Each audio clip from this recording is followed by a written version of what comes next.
Trilene knot. Put your line through the eye of the hook and pull it back 7 inches. Bring the tag line around and put it through the eye of the hook a second time. Pull it tight till you have a loop about that size and pinch it. Now wrap your tag line around your main line 5 times.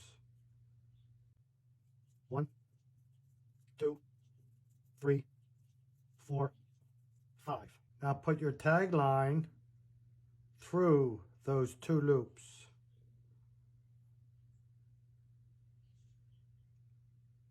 Wet your line and pull the line tight.